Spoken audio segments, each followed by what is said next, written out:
This is Boats of the Thousand Islands, the show about every kind of watercraft on the Great St. Lawrence River.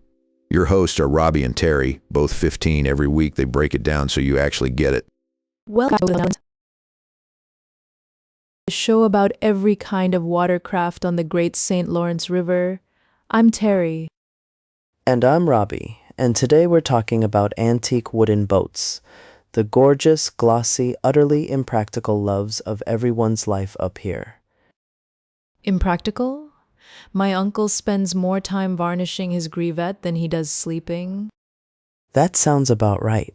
These boats are basically floating furniture that goes really fast. The Thousand Islands region is genuinely one of the best places on earth to see classic wooden boats, and that's not just local pride talking. It really isn't. The St. Lawrence River was a summer playground for wealthy Americans and Canadians starting in the 1800s, and they wanted cool boats. And when rich people want cool boats, boat builders show up. The region became home to some legendary craftsmen. Herb Ditchburn, John Hacker, and the Gravett family were basically rock stars with chisels and mahogany. Mahogany is the wood everyone thinks of, but a lot of these hulls used cedar strips, white oak frames, and brass fittings throughout. Brass fittings that someone has to polish every single weekend. Worth it, though. Have you ever seen a perfectly restored 1930 Ditchburn slide past at sunrise? It looks like a dream. It looks like a very expensive dream. Some of these boats sell at auction for $200,000 or more. Which, spelled out for our rules, is $200,000. Still staggering. For a boat you have to keep out of the rain, basically.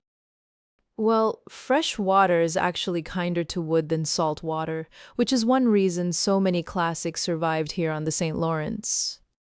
Fresh water, fewer barnacles, and extremely dedicated owners who treat these hulls better than most people treat their cars. The Antique and Classic Boat Society holds a huge show in Clayton, New York every summer. Tens of thousands of visitors come just to walk the docks. Clayton is right on the river, and when those boats line up, you're basically looking at a floating art museum. Except the art museum occasionally does about 60 miles per hour. Some of the racing runabouts from the 1920s and 30s were genuinely fast for their era, designed for Gold Cup hydroplane racing. The Gold Cup was the Super Bowl of powerboat racing, and the St. Lawrence crowd was obsessed.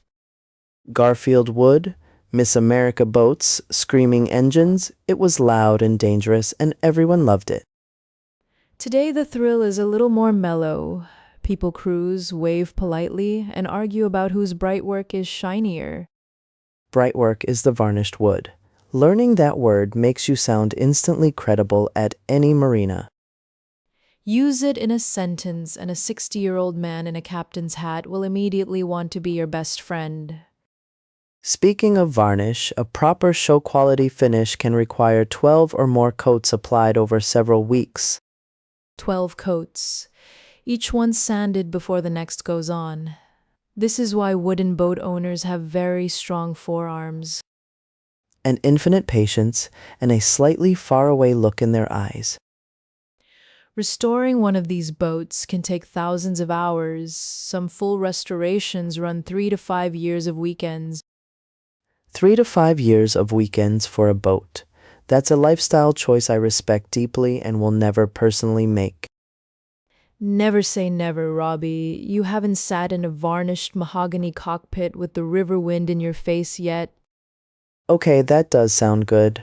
I'll allow it. A lot of local families have kept the same wooden boat for 3 or 4 generations, which is a kind of history you can actually drive. That's the thing, these aren't just pretty objects. They're connected to real stories, real summers, real people on this exact river. And the craftspeople who built them by hand are part of that story too. Their skills live in every plank and rivet.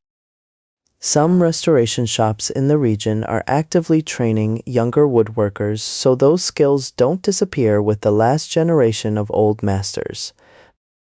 which is genuinely important because a fiberglass hull doesn't care who builds it, but a wooden boat carries its maker's hands forever. That's almost poetic, Terry. Almost. I'm still only 15. We both are, which is why we're doing a podcast instead of buying a ditch burn runabout. Priorities. Next week we might go big, small, fast, slow, who knows?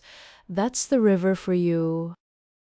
If you're near the St. Lawrence this summer, find a wooden boat show, find a dock, and just watch. You'll understand everything we said today.